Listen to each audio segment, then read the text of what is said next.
하도록 하겠습니다. 네. 뉴스를 틀어주도록 하세요.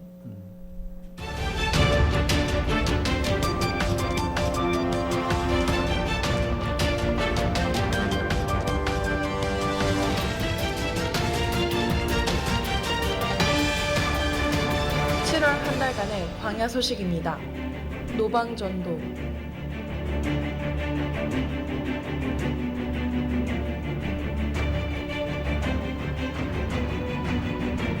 목사님의 꾸준한 기도와 상담으로 많은 이들이 치유받고 있습니다. 박혜경 권사님의 전도팀은 식사를 위해 기다리시는 분들을 위한 끊임없는 전도의 열정을 보여주고 계십니다. 7월 총 사가형 예배 참석자 238명이 은혜를 받았습니다. 이들이 이 예배를 통하여 영적으로 성숙해져 하나님의 크신 일들을 수행하길 바랍니다.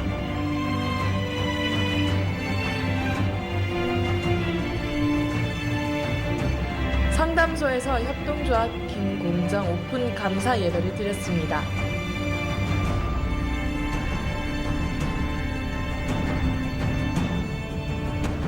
하나님으로 믿습니다.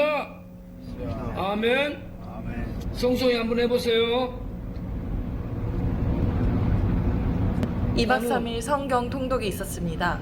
중독자 중심으로 이동을 하였고 오고 가는 차 안에서 계속 성경 공부를 하였습니다. 마태복음. 성도님들께서 만찬의 식사 준비를 위해 수고해 주셨습니다. 고려대 교우회에서 많은 약품 지원을 해주었습니다. 최화자 후원자님께서 떡, 물파스 등을 후원해 주셨습니다.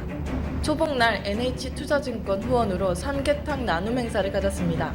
닭 한 마리씩 포장해서 550인분을 나눠드렸습니다.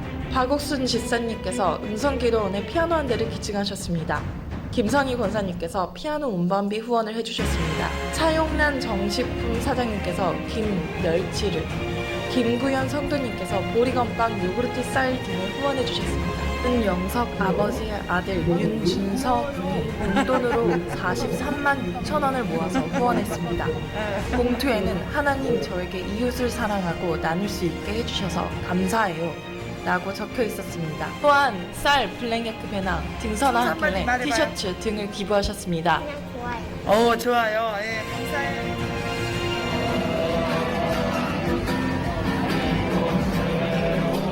이태원에서의 거리 전도가 있었습니다.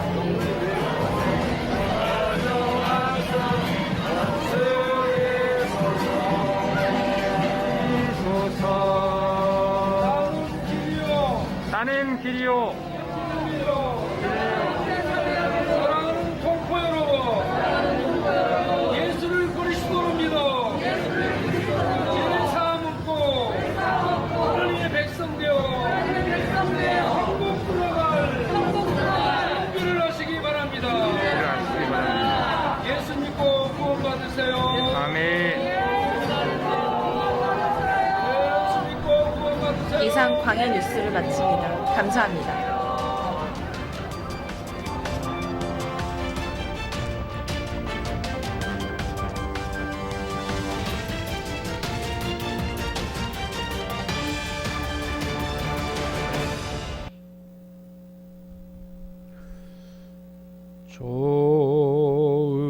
좋으신 하나님, 좋으신 하나님, 참 좋으신 나의 하나님,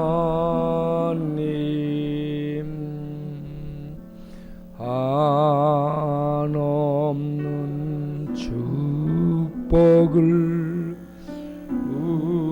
우리에게 주시는 참 좋으신 나의 하나님, 우리의 기도를 우리의 기도를 대주시는 참 좋으시 나의 하나님.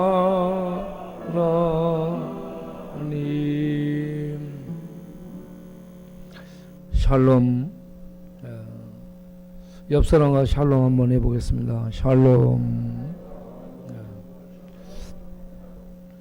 예, 복된 주일, 오늘 또 예배에 나오신 모든 성도님들과 1층 바깥 천막 유튜브로 예배에 참여하신 모든 분들을 위해 우리 하나님의 크신 은혜와 평강이 함께하는 복된 시간이 되시기를 바랍니다. 시편 104편을 이렇게 여러 번 읽으면서 제 속에서 좋으신 하나님이라는 찬양이 나왔습니다. 빛을 입으신 하나님을 찬양했습니다. 천지를 지으신 능력의 하나님을 찬양했습니다. 그 하나님은 능력으로 천지를 만드시고요, 지혜로 천지를 만드시고요, 그분의 계획대로 천지를 만드십니다. 천지 만들어진 천지가 얼마나 아름다운지 참 아름다워라 노래를 하게 되는데, 이 천지만 아름다운 게 아니고 이걸 만드신 하나님이야말로 참으로 아름다운 분입니다. 하나님이 너무 아름다워요. 그분이 너무 아름답기 때문에 계획하신 모든 것이 아름답고, 목적하신 바가 아름답고, 만들어 놓은 모든 세계가 아름다웁니다. 사람들도 이렇게 바라다 보세요. 아름답지 않은 사람이 없는지. 예, 아름답지 않은 사람이 없다는 얘기입니다. 이렇게 다 무당 같아도 다 바라다 보면 다 아름답습니다. 자기가 거울 바라보면 깜짝하면 놀래죠. 아니, 자기가 자기 거울 바라다 보면서 거울 속에 비친 자기 모습 보고 아름다워서 깜짝하면 놀라지 않아요? 놀래고 있죠?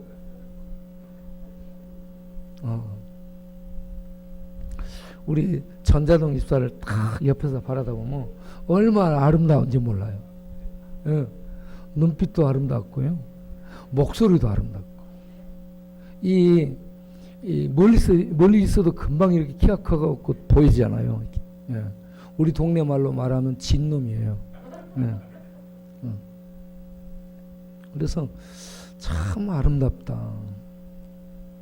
우리 동네 이 풍경도요, 참 아름다워요. 저는 광야의 모습을 보여주고 있잖아요. 그래서 아름답지 않은 게 없다 생각합니다. 왜 그렇게 아름다운가? 그걸 계획하시고 또 만드시고 또 유지하시고 보존하시는 하나님이 아름다운 분이시기 때문인 줄로 믿습니다. 우리가 하나님을 믿으면 이 아름다운 하나님이 우리 안에 들어오시잖아요. 하나님이 우리 안에 들어오시게 되면 보는 이 세계가 하나님의 아름다움으로 보게 되고, 내 관점, 내 사상, 내 견해, 내 경험, 이런 것들로 봤던 세계가 하나님의 아름다움으로, 하나님의 세계로, 하나님의 눈으로, 하나님의 가슴으로 이렇게 보게 되니까 다 아름다워지게 되는 겁니다. 우리에게 이런 아름다움이 오늘 충만히 임하는 복된 시간이 되시길 바랍니다.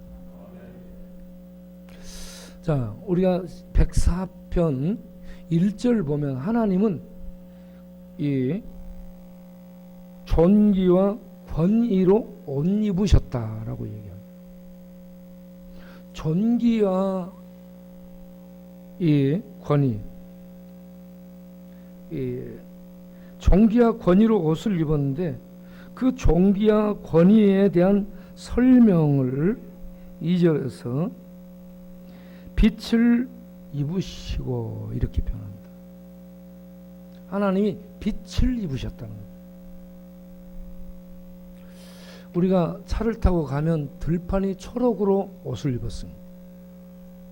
논도 초록이고 밭도 초록이요. 밭에 감자, 고구마도 초록이요. 들녘의 길들도 초록이요. 산도 초록이요. 예.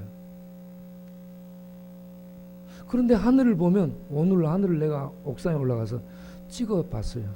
사진을 찍어봤는데 하늘이 파랗고 너무 아름답습니다. 들녘은 초록으로 얹어봤는데 하늘은 파란 베일로 옷을 입었습니다. 거기에 이쪽을 바라보니 구름이 하얘요. 하얀 구름이 탁 술을 놓아요.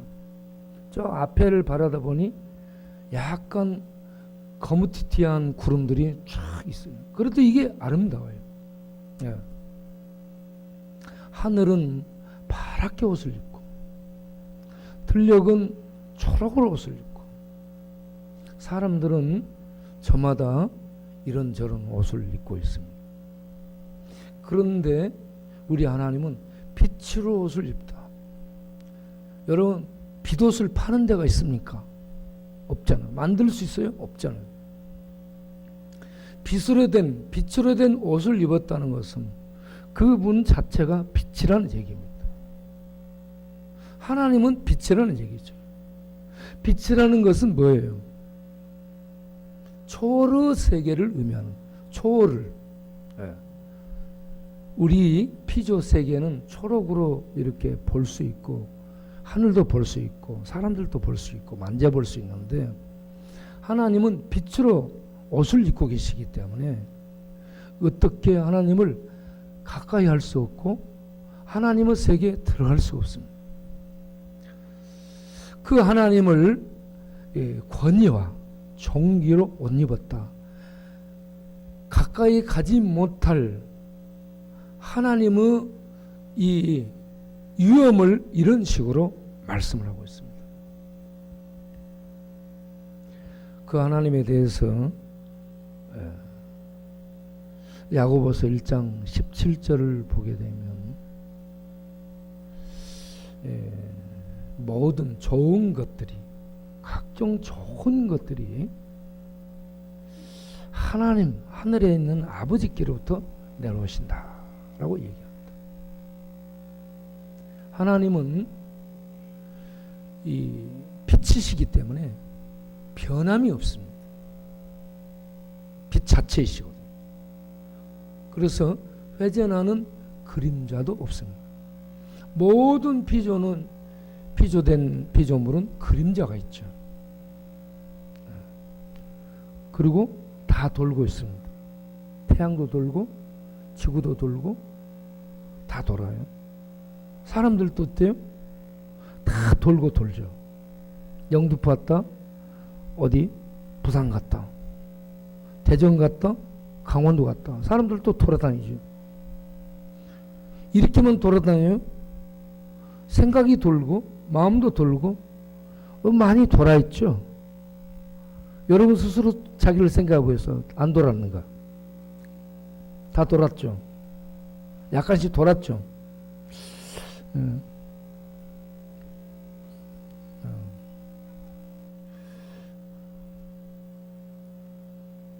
하나님은 빛이시고 회전하는 그림자도 없으신 그러한 어미로우신 분인데 우리 인간들은 다 돌고 돌아다닌다 하는 얘기입니다.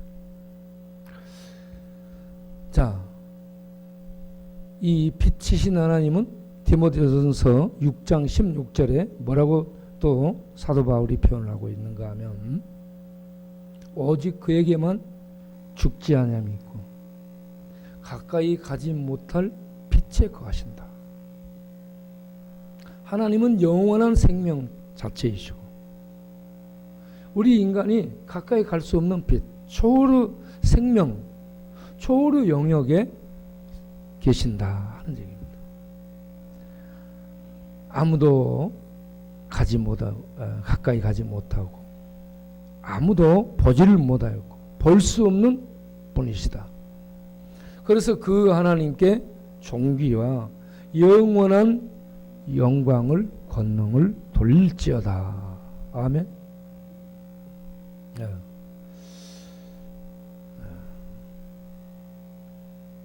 자, 우리에게 하나님이 이렇게 지금 계시가 되고 있죠. 계시가 되고 있는데 이 하나님이 계시록 22장 5절에서 보게 되면 우리들이 지금 이 땅에서는 이 태양이나 보고 하나님을 빗댄 존재라고 이렇게 말씀을 듣고 있지만 이 계시록 22장 5절에 하나님의 세계, 이 세상이 완전히 새로워져서 하나님의 세계가 나타나게 되면 하나님의 직접 통치, 하나님의 영광을 직접 뵙는 그러한 천국이 이 세상에 도래하게 되면 그때는 세상에 빛이 없어집니다. 태양이 없어지고 등불이 필요가 없어요.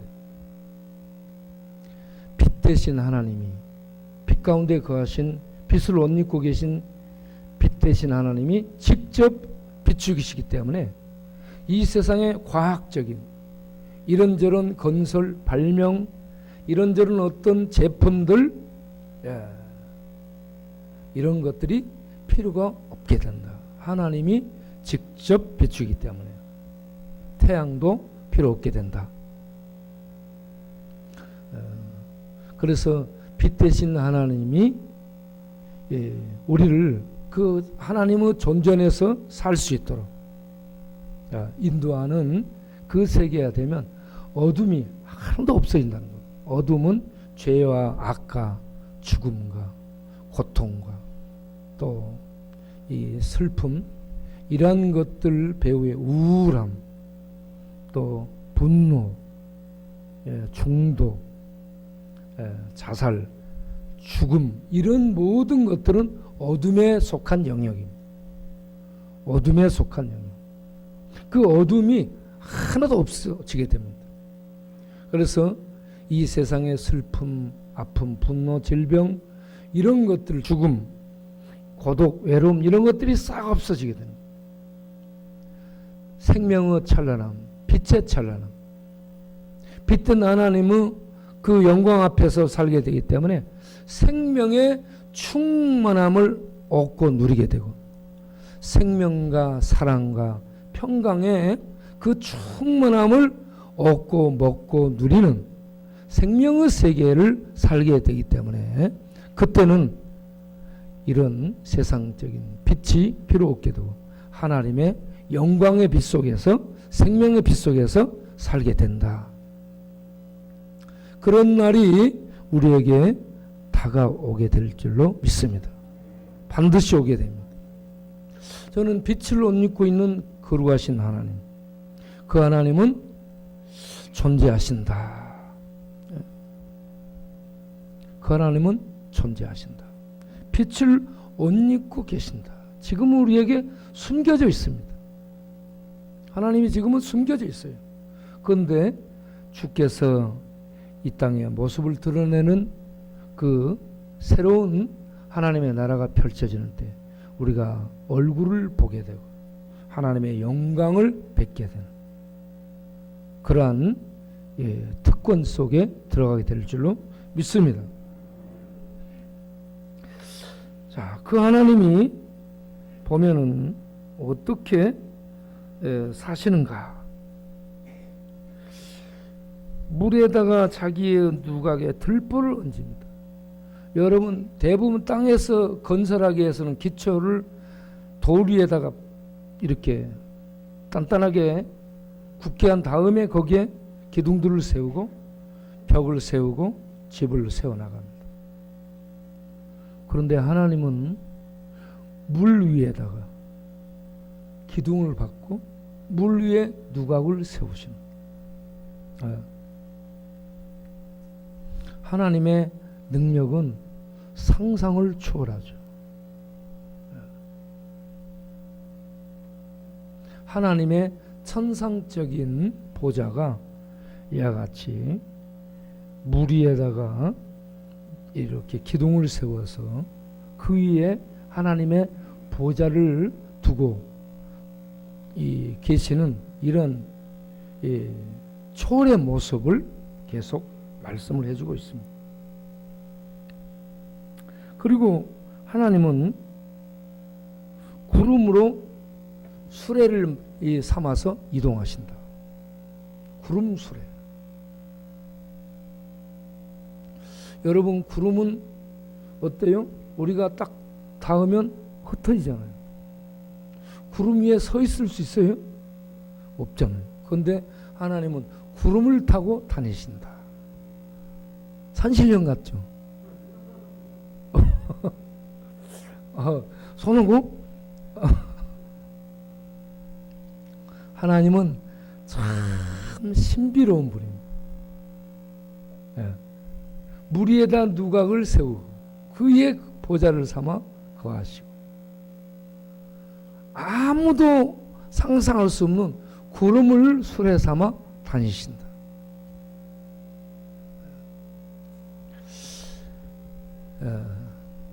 참 우리는 이 땅에서 차를 타기 위해서 애를 쓰는데 하나님은 구름을 타고 어디든지 이렇게 다니시는 줄로 믿습니다. 안 계신 곳이 없이 못 가시는 곳이 없이 구름 수레를 이동 수단으로 삼아서 이와 같이 다니신다. 하나님이 편지하시는 어디나 계시는 그런 하나님의 모습을 이렇게 묘사하고 있다고 볼 수 있습니다. 자, 그런데 구름과 관련해서 우리 주님이 하신 말씀 보게 되면 사도행전 1장에 주님이 7절인가? 사도행전 1장을 보세요.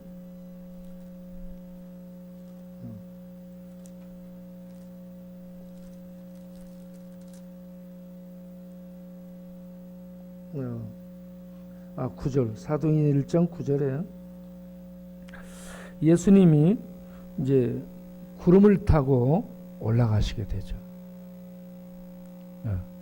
그리고 11절에 이 예수는 하늘로 가심을 본 그대로 오시리라 라고 말씀을 하고 있습니다. 구름을 타고 가시고 구름을 타고 다시 오신다. 자, 그리고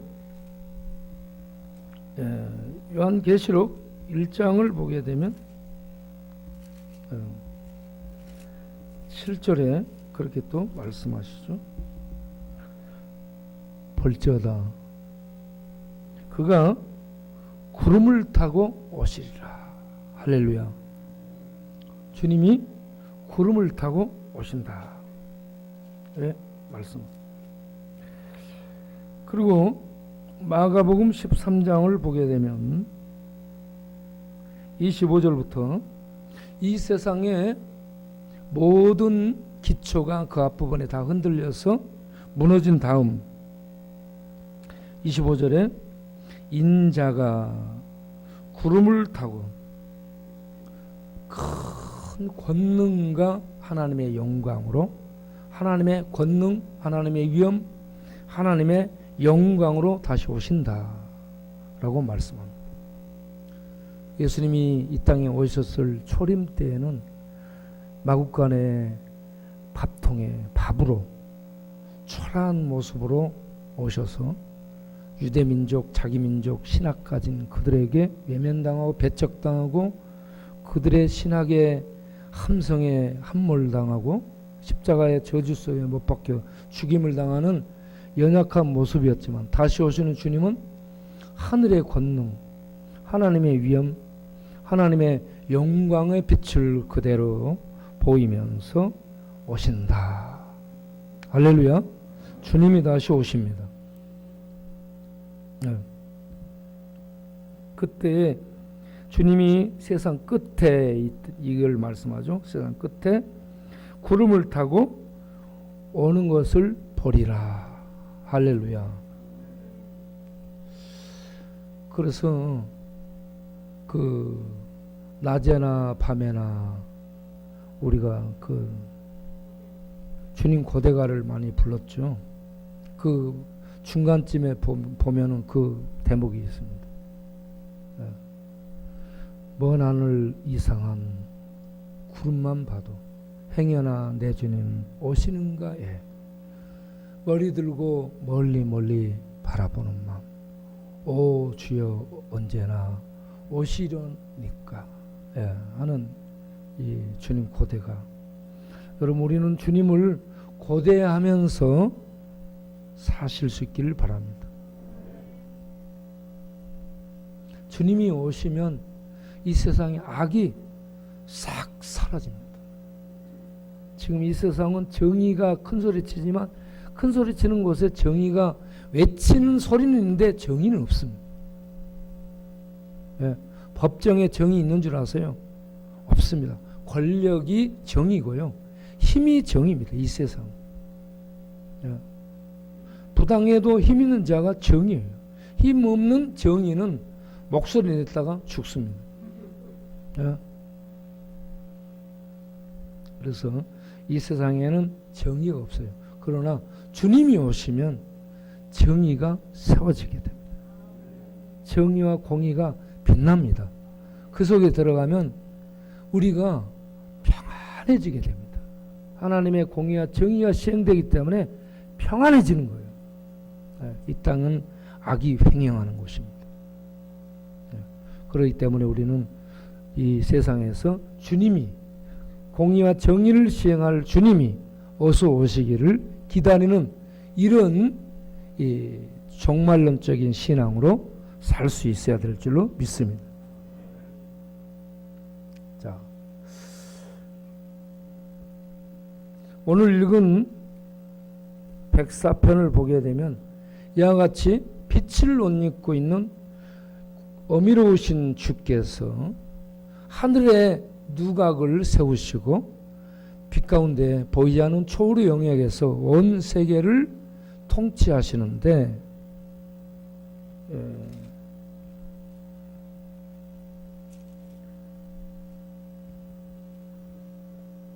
그가 5절부터 9절까지를 보게 되면 바다와 땅과 산, 경계, 이걸 만드시고 정하신 것을 말씀합니다. 6절을 보면 옷으로 빛을 옷으로 덮은 같이 땅을 깊은 바다로 덮으시며, 맨 처음에 바다가 온 세상을 덮었다라고 이렇게 볼 수 있죠. 그런데 주님이 명령을 하죠. 7절에 꾸짖었다는 것은 명령했다는 얘기고요. 그래서 주님이 명령하자 온 세상을 덮고 있는 물이 도망치듯이 이렇게 한 곳으로 모이게 됐다는 겁니다. 우레소리로 말미암아 이 그들이 도망가듯이, 천둥 소리에 의해서, 하나님의 위엄에 의해서, 이런 얘기입니다. 하나님의 권능과 위엄에 의해서 그들이 도망가듯이 빨리 한 곳으로 모여서 바다가 이루어졌다 하는 얘기죠. 그렇게 해서 바다가 이루어지고 산이 솟아오르고, 그리고 경계가 만들어졌어요. 바다와 육지, 산, 이런 모습들이 나타나는데 그 경계를 예레미야 5장 22절을 보게 되면 바다가 넘지 못하는 경계를 뭘로 세웠다, 삼았다 했어요? 뭘로 삼았어요? 바다가 육지로 넘지 못하는 경계선에 뭐가 있어요? 모래입니다. 모래. 네. 예레미야 5장 22절.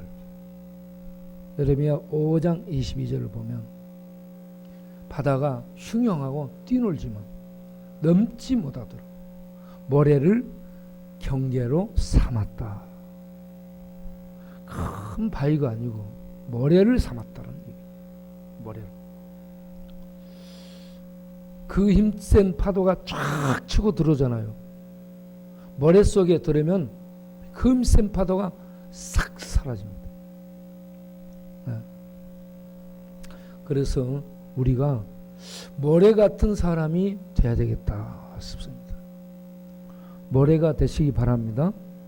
돌은 어때요? 파도가 오면은 돌은 부딪혀서 팍 튕겨나갑니다. 파도는. 모래는 어때요? 파도가 그 큰 파도가 와도요. 여러분 대서양 같은데 태평양 같은데 큰 모래 빛을 가서 보세요. 어마어마한 파도들이 계속 오죠. 모래밭에 오면은 싹 스며들어요. 예. 모래는 작은데 이게 그 큰 힘 있는 파도를 삼키는 게 아니라 다 받아들여요. 포용력. 예.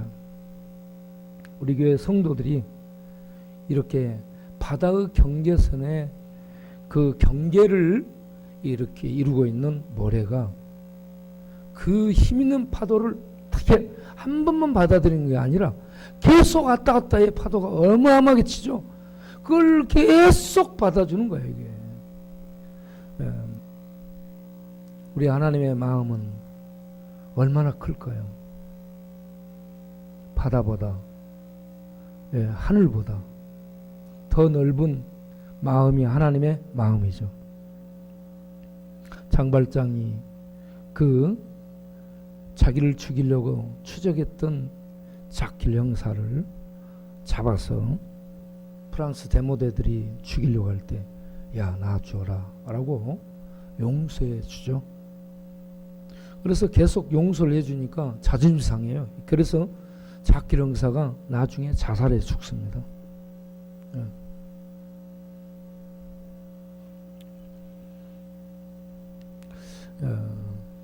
용서, 하나님의 용서를 받아들이지 못하는 가룟 유다도 자기를 죽이죠. 죄책감에 자기가 자기를 심판해서 쓸모없는 존재로 판단해서 자기가 자기를 처벌하는 게 자살인데, 가룟 유다도 그렇게 해서 죽고 장발장에 나온 자킬 형사도 그렇게 해서 자기를 죽입니다. 용서, 하나님의 용서의 은혜를 베풀어야 돼요. 용서가 뭐예요? 죄인들을 받아두는 거거든요.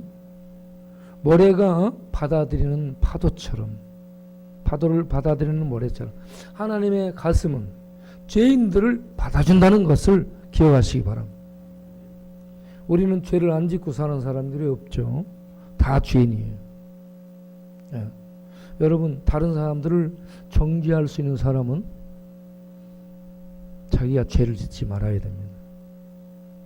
우리가 보면은 다 잘못하고 다 죄를 짓기 때문에, 아, 나를 보니 나 같은 죄인을 용서해 주신 하나님이신데, 다른 사람의 죄를 보지 말고 자기의 죄를 보면서, 나 같은 죄인을 용서해 주신 하나님, 저 사람의 죄를 용서해 주옵소서. 그렇게 축복해 줄 수 있는 우리가 될 수 있어야 될 줄로 믿습니다. 바다의 경계는 모래를 둬서 그걸 받아들이더라. 우리 교회 성도들이 모래처럼 부서지는, 소재를 들을 때 고운 가루처럼 부서져서 서로 연합하고 엉길 수 있는, 그래서 하나님의 뜻을 이루는, 하나님 앞에 향기롭게 드려지는 번체를 붙인 좋은 소재, 재물이 될 수 있는 우리가 돼야 될 줄로 믿습니다. 부서지는 우리가 되기를 바랍니다. 자, 그렇게 해서요, 하나님이 만드시고 10절부터 13절까지 보면 골짜기에 샘이 흐르게 해서 들짐승들이 먹게 합니다.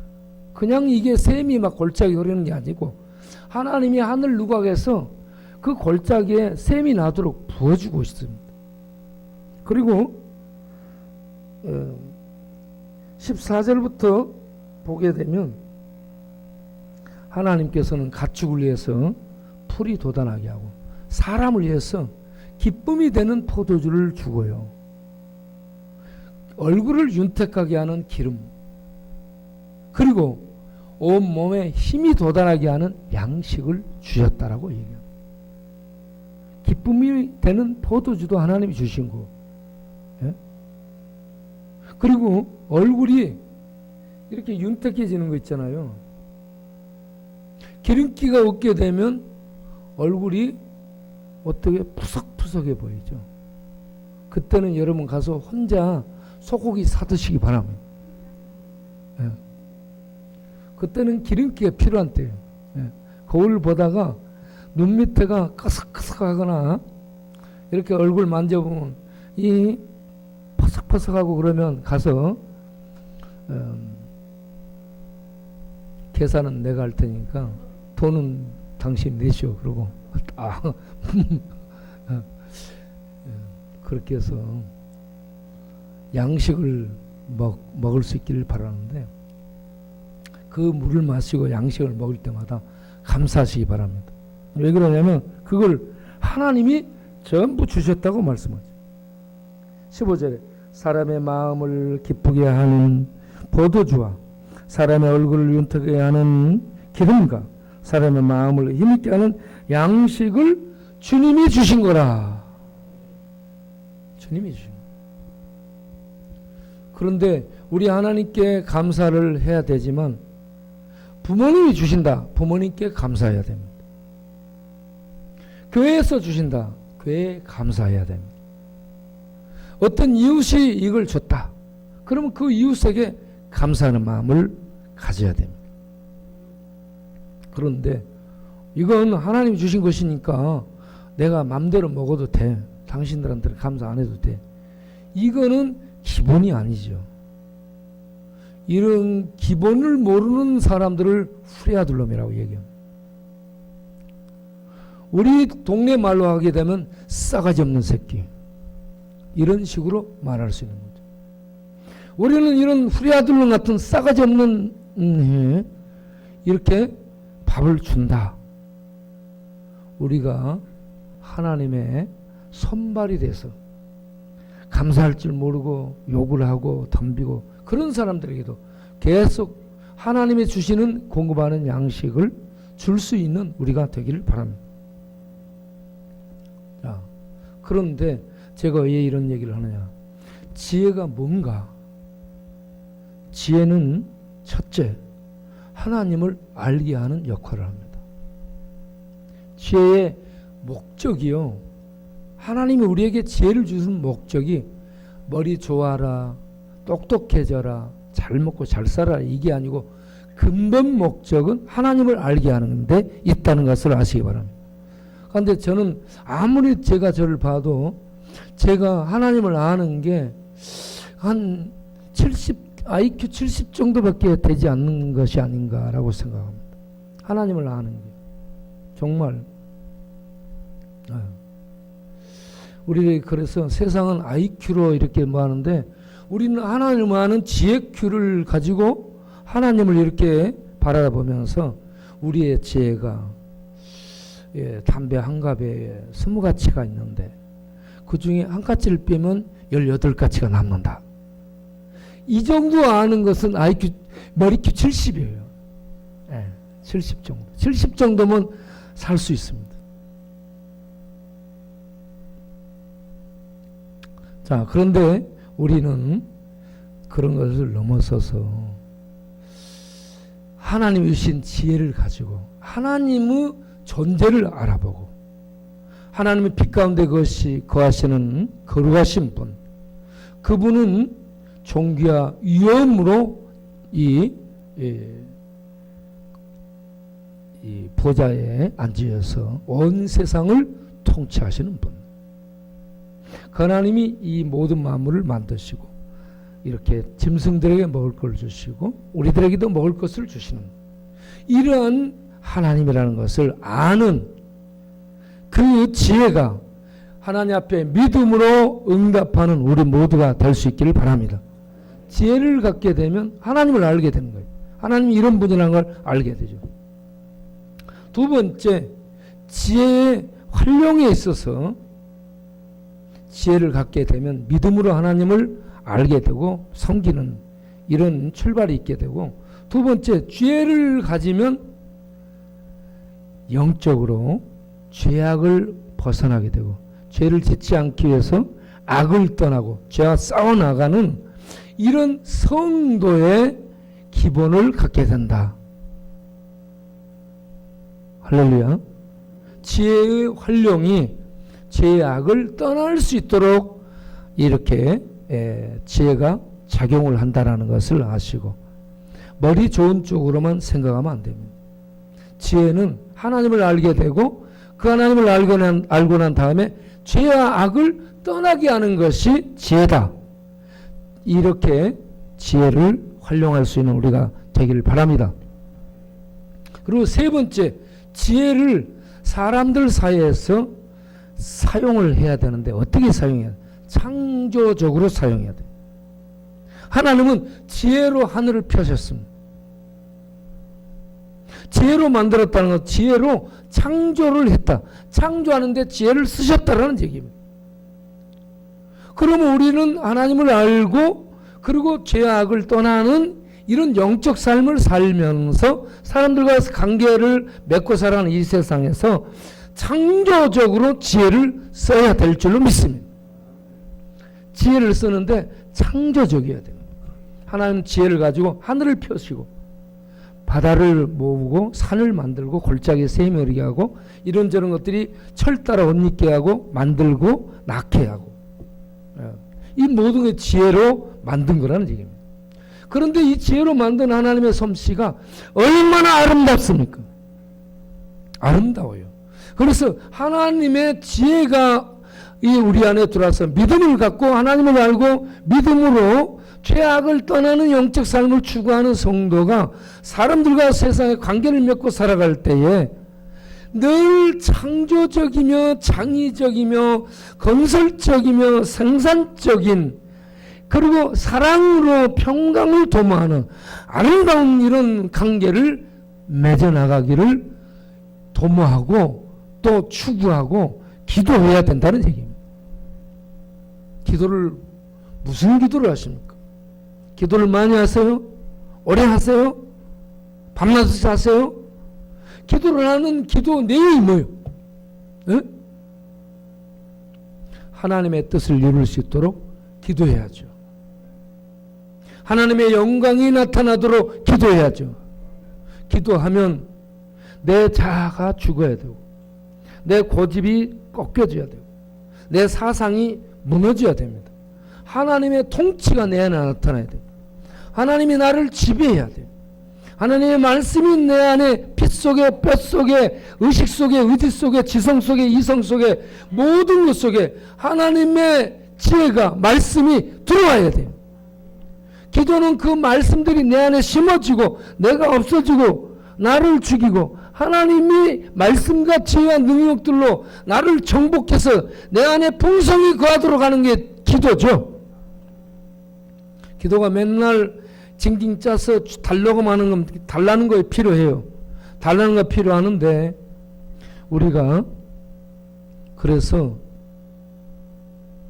지혜에 대해서 어린아이가 되지 말고 지혜에 대해서 장성한 사람이 되라. 할렐루야.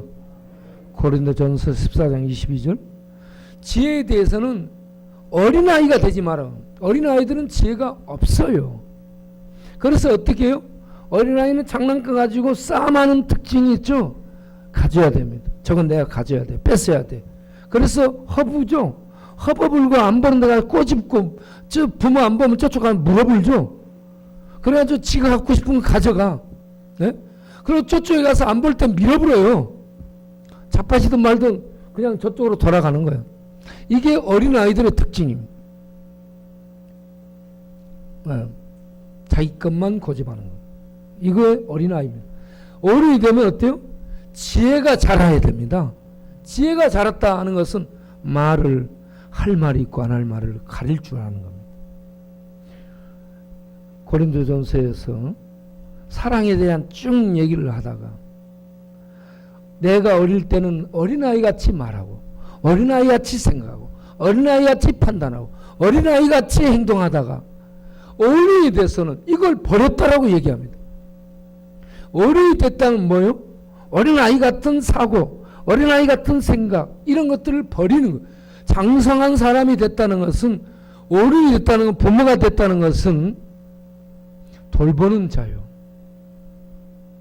세워주는 자요, 섬기는 자요, 평화를 도모하고 구원을 받게 만들고, 이웃들이 힘을 얻도록 손을 내밀어주고, 내 주장이 안 먹히면 어떤, 내가 좀 부모들이 자기 자식들하고 얘기할 때 자식들의 의견을 들은 다음, 그래 그거 좋은 것 같다, 그렇게 잘 해봐라, 격려하고 지지해 주죠. 이게 부모의 지혜입니다. 예. 우리가 교회를 섬기고 이 지역을 섬기고 세상을 섬길 때 하나님의 아름다운 지혜가 담겨져 있어야 됩니다. 여러분 지혜 있어요? 여러분 안에? 여러분 안에 말씀으로 말미암은 지혜를 받아서 활용할 수 있는 훈련된 지혜, 성숙됨으로 이걸 포괄적으로 창의적으로 쓸 수 있는 지혜의 변통, 융통, 지혜 적용, 이런 것들 우리에게 있는지, 에?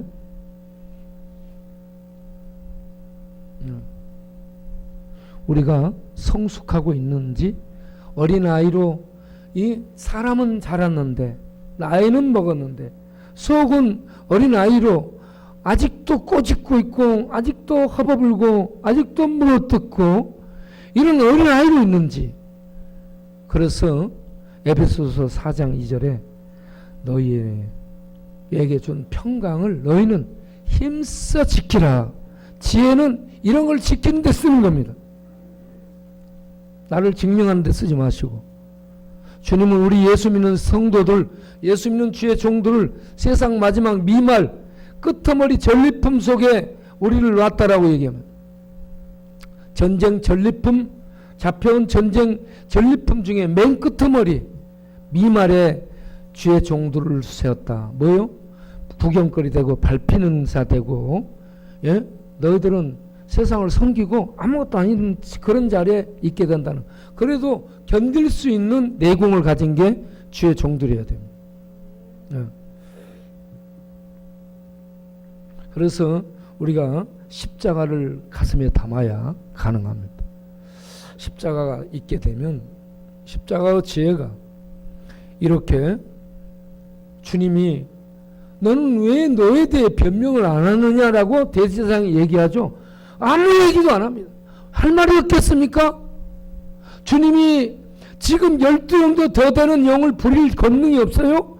말 한마디면 끝나는데 그 하나님이 모든 하나님의 뜻을 이루기 위해서 자기를 죽이는 것이 십자가죠. 우리가 할 말이 많습니다. 그런데 하나님의 뜻을 이루기 위해서 말을 십자가에 못 박아야 돼요. 우리의 성질을 십자가에 못 박아야 돼요. 우리의 주장을 십자가에 못 박아야 돼. 이것이 나오게 되면 분란이 오겠다. 이것이 말해지고 이것이 못하면 시끄러워지겠다. 그러면 그걸 못 박아야 돼. 십자가에 못 박아서 평화를 만들고, 이 교회의 덕이 뭘까, 이 성도들의 유익이 뭘까, 이걸 생각할 수 있는 게 장성한 분량의 지혜입니다. 그래서 말하고 싶을 때도 말을 안 하고, 말을 할 때도 생각해서 이 말을 해야 되냐 저 말을 해야 되냐, 구별하고 선별하고 삼가고, 머릿속에 기도를 많이 하게 되면 단어들이 이 말 저 말 이 중에 어떤 단어들을 써야 되고 어떻게 말을 해야 될지 이게 틀이 나타나게 되고, 그래서 그걸 준비해 가지고 조심스럽게 얘기해서, 그래 상대방에게 유익이 돌아가고 상대방을 세워주는, 격려해주는, 이런 얘기들을 할 수 있는 게 장성한 지혜를 가진 사람이에요. 너희들이 악에는 어린아이가 돼서 악을 행하는 데는 머리를 쓰지 말라는 얘기입니다. 그런데 지혜를 쓸 때는 장성한 사람이 돼서 생각하고, 그리고 신중하게 하고, 그리고 분별하고, 그렇게 해서 지혜를 활용해서 하나님의 뜻을 이루라, 하나님의 영광을 드러내라, 평강을 만들라, 유익을 도모하라, 이웃을 세우라. 이게 지혜를 창의적으로 창조적으로 쓰는 겁니다. 하나님이 지혜로 하늘을 세우고 지혜의 명철로 지혜와 명철을 같이 쓰는 거예요. 명철로 땅을 세운 거예요. 이 만물을 하나님의 지혜와 명철을 권능으로 세운 겁니다. 그걸 우리가 예수 믿고 하나님의 안에 들어가면 이게 우리 안에 들어와 있다니까요. 말씀이 우리 안에 풍성해 가면 이게 지혜가 우리 안에 있다는 거죠. 그러면 예수 믿는 사람들은 머리 나쁠 수 있어요. IQ. 안 배우면 머리 큐는 안 좋아.